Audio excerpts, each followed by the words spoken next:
భయపడి యుద్ధం విరమించుకున్నటువంటి బీజేపీ ప్రభుత్వము, మోడీ గారు, వారి నాయకులు ఇవాళ రాహుల్ గాంధీ మీద అవాకులు చెవాకులు పేలుతా ఉన్నారు. యుద్ధం జరుగుతున్న సమయంలో పరిపూర్ణంగా కాంగ్రెస్ పార్టీ మద్దతు ప్రకటించడమే కాకుండా రాహుల్ గాంధీ గారు ప్రత్యక్షంగా సైనికులకి బాసటగా ఉండడం, యుద్ధంలో మనం గెలవాలని కోరుకుంటే మీరు యుద్ధాన్ని మధ్యలో ఆపేసి అసలు యుద్ధం ఎందుకు ప్రారంభించాల్సి వచ్చింది, ఎందుకు మధ్యన ఆపేయాల్సి వచ్చింది, అసలు ఈ పాకిస్తాన్ ఇండియాకు ఉన్నటువంటి తగాదాలో ఈ పంచాయతీలో మోడీ గారు ట్రంప్ను ఎందుకు లాగారు, ట్రంప్ను ఎందుకు తలదూర్చే విధంగా అవకాశం ఇచ్చినారు, ఇవన్నీ జవాబులు చెప్పకుండా దేశ ప్రజల్ని మోసం చేస్తూ దేశ ప్రజలకి జవాబు చెప్పకుండా ఇవాళ రాహుల్ గాంధీ మీద బీజేపీ నాయకులు మాట్లాడుతూ ఉన్నారు.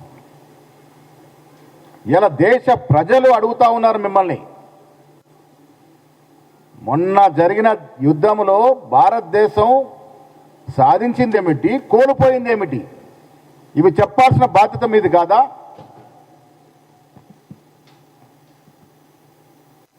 ఇది చెప్పలేదు కాబట్టే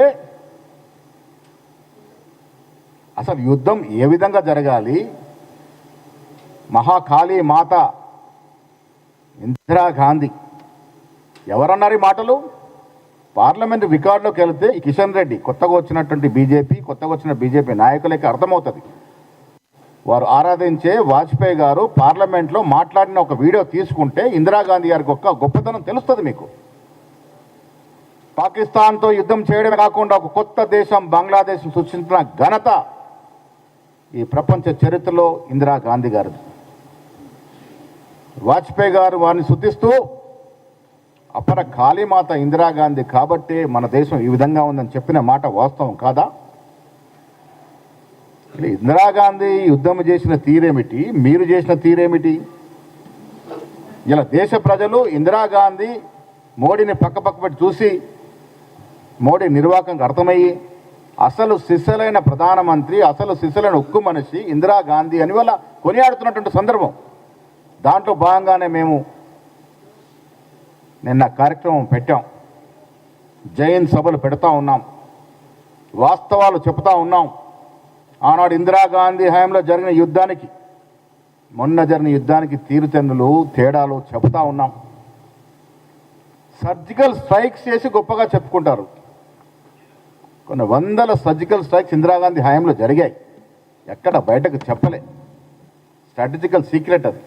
దాన్ని కూడా ఎన్కరేజ్ చేసుకున్నటువంటి బీజేపీ నాయకులు ఇవాళ రాహుల్ గాంధీ గారి గురించి మాట్లాడి యుద్ధంలో ఓడిపోయిన తీరు, యుద్ధంలో మనం వస్తున్నటువంటి చెడ్డ పేరును తొలగించే విధంగా డైవర్ట్ చేసే టాక్టిక్స్ వాడుతూ ఉన్నారు. ఇది ఆక్షేపణీయమైన మాట చెప్తా ఉన్నాను. ఇలా బీజేపీ బీఆర్ఎస్ పార్టీ ఒకటే అని వందల సార్లు చెప్పాం. ఇది వాస్తవం అని ఎలా బీజేపీలో బీఆర్ఎస్ పార్టీ యొక్క విలీనం గురించి, వారికి లోపాయకారి ఒప్పందాల గురించి ఇవాళ కవిత గారు చెప్తా ఉన్నారు. ఇలా బండి సంజయ్ గారు అధ్యక్షుడిగా ఉన్నప్పుడు ఒక ఓబీసీ నాయకుడని కూడా చూడకుండా ఆనాడు తొలగించిన తీరు మనకు తెలియనిదా? కేసీఆర్, కిషన్ రెడ్డి కలయిక వల్లే ఆనాడు బండి సంజయ్ని తొలగించారనే మాట వాస్తవం కాదా? మీ మైత్రి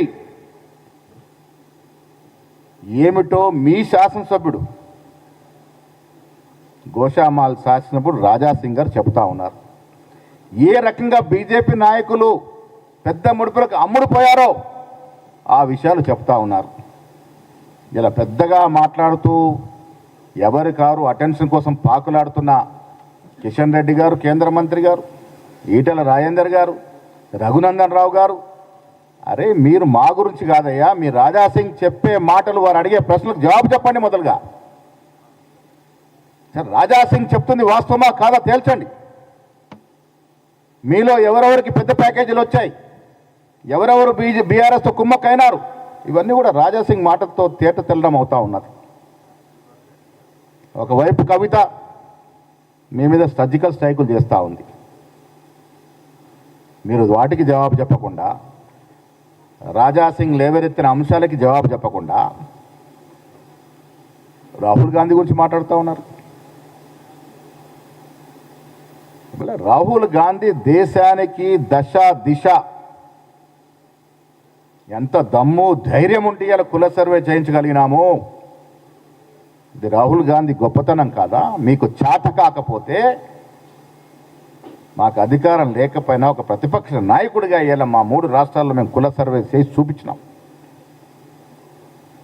ఇలా ఓబీసీలకు వెన్నుదన్నుగా ఉంటామని చెప్పడం జరిగింది. ఎస్సీ ఎస్టీ బీసీలు ఆదుకుంటామని చెప్పడం జరిగింది. అది నాయకుడి యొక్క లక్షణం. ఆ నాయకుడి గురించి మీరు విమర్శిస్తూ ఉన్నారు. నేను ఈటెల గారికి సూటిగా ప్రశ్నిస్తున్నా. కాళేశ్వరం మీద నోటీసులు వచ్చాయి. వారేమో బీజేపీలో ఉన్నారు. నాకున్న సమాచారం నిన్నాక మొన్న షామేరుపేటలో ఒక ఫామ్ హౌస్లో హరీష్ రావుతో ఈటెల రాజేందర్ కలిసినారు. అక్కడ నుండి కేసీఆర్కి మాట్లాడినారు. నేను ఈటెల రాజేందర్ని అడుగుతా ఉన్నా, మీరు కాళేశ్వరంలో వాస్తవాలు చెప్పి మోడీ మనిషి, మోడీ పార్టీలో ఉన్నానని చెప్పుకుంటారా? లేక మీరు హరీష్ రావు కేసీఆర్ మాట్లాడుకున్న తీరు వల్ల కేసీఆర్కి లాభమయ్యే విధంగా మీరు వాంగ్మూలం ఇచ్చి మీరు మోడీకి వ్యతిరేకమని చెప్పుకుంటారు?